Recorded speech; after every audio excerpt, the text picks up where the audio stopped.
senior year. So our school had just started this new thing where you fill out all your contact information online.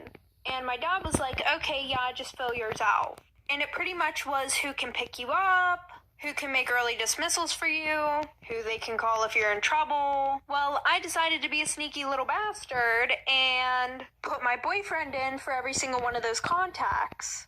I would start school around 7:30 a.m., and I would go to the nurse's office at like 9 a.m., and she would call, and my boyfriend would act like my dad and be like, okay, yeah, just let her drive home. Well, my guidance counselor noticed after about 3 months of me never being at school, so she called the number hoping to speak to my dad, but instead she got my boyfriend, and he just thought it was a random person, so he didn't act like my dad, because neither of us knew. Like for part 2.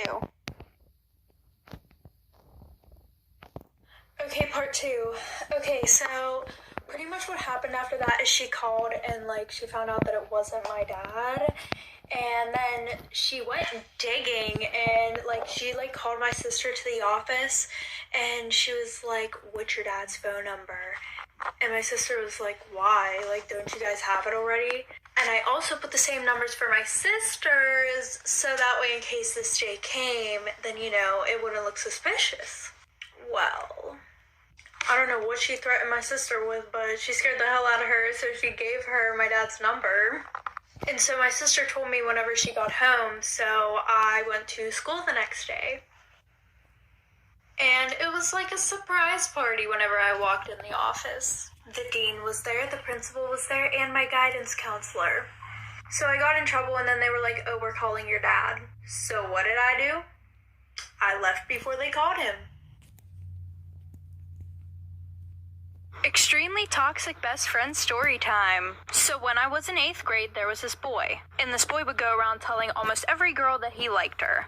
And I was one of those girls. And he would do stuff with all of us. And there were 11 of us. So we all hated each other. Especially this one girl, and we're gonna call her Abby. And every time we saw each other, we would be super mean to each other. Well, a year passed, we stopped talking to this kid, and I bumped into her at homecoming and basically apologized. So after that, we became best friends. And everything was good until every time I told her about a guy, she would start talking to them. Like this one boy that I was Snapchatting and talking to, she accidentally sent nudes to him and said, oh, sorry, I meant to send them to my boyfriend. So then she called one of my other best friends and said, no, it actually wasn't an accident. And of course he told me because he was my best friend. So I was like, whatever, and stopped talking to the boy. And she did it again, for part 2. Extremely toxic best friend part 2. So pretty much her excuse for that was, oh, well, he said that he was gonna leak my nudes if I didn't send him them again. Which was a lie because literally half the school already had her nudes. So then I started talking to this other boy, and he lived right down the street from her. So she was like, if you want to go to his house, you can. And I was like, are you sure? And she said, yeah, just go tell my mom. And I was like, oh, okay. So I went and told her mom where I was going and went over his house. So I walked back to her house and she literally locked me out. Her mom had to come open the door for me to let me in. And she was like, oh, it's a good thing you came back when you did. Because I was going to drive you home now and tell your dad everything that you did. And she goes, I don't think you guys should be together because you're unexperienced. And she would always tell me how he flirts with her all the time. So after our friendship ended, she goes, I just felt like it was always a competition between me and you. Story time about my toxic ex-boyfriend that I met in therapy. Little background information. I was a part of this therapy group where you would go every week and talk about your feelings. Well, I saw this really cute kid, so I wrote down my Snapchat and gave it to him. He added me back, and then we started dating a week later. And for the first 2 or 3 months, everything was going smooth.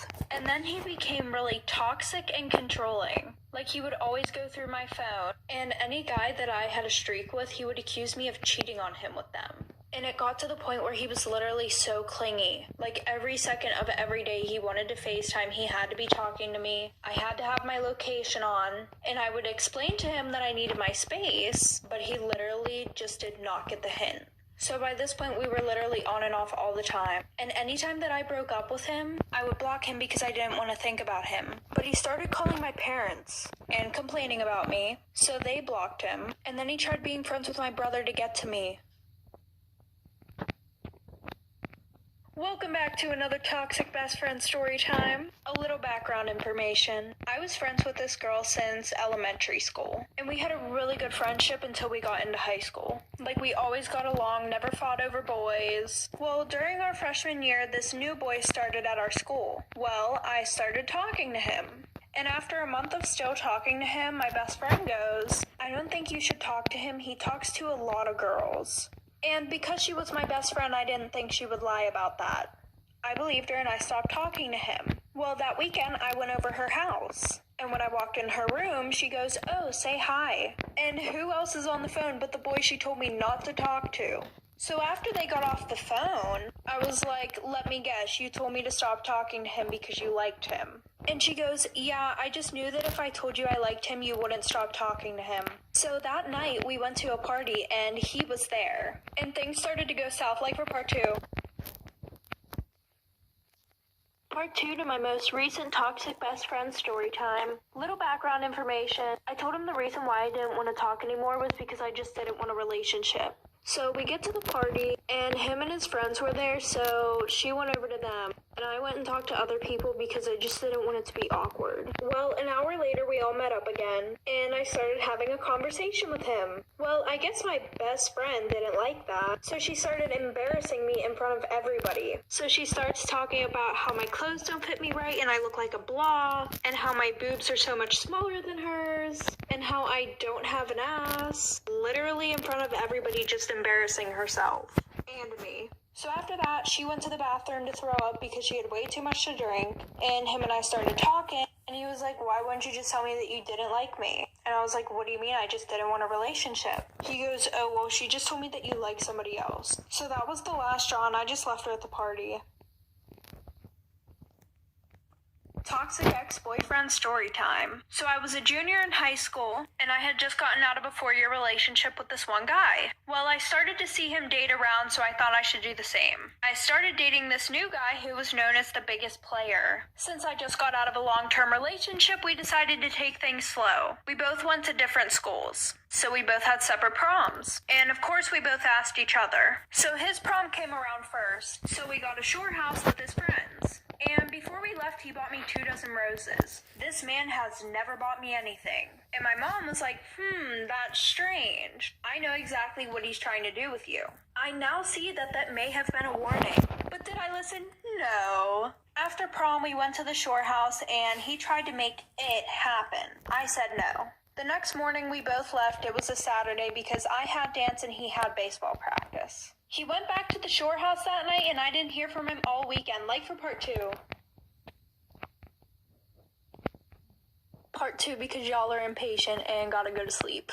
So I didn't hear from him all weekend, but I left my blanket there and I texted him so he wouldn't forget it. And he was like, "Okay, yeah, I'll drop it off and we can hang out because I haven't seen you." And then he says that he apparently spilt beer all over it, so he had to wash it. And everything was good until my prom. So we went and he was acting extremely weird and super distant. So that's when I kind of knew that something was up. I didn't have a shore house for my prom, but he was like best friends with all the senior girls who went to my school. So of course they invited him and we went. And then I saw all over social media that there were pictures of him with his ex holding hands and hanging all over each other at the beach. So I had work that night and I just so happened to work with his best friend. And I told him about how he was being super distant and how I saw all those pictures all over social media. And he was like, "Yeah, we never spilled beer on your blanket that night." He was actually with his ex and they did it on the blanket.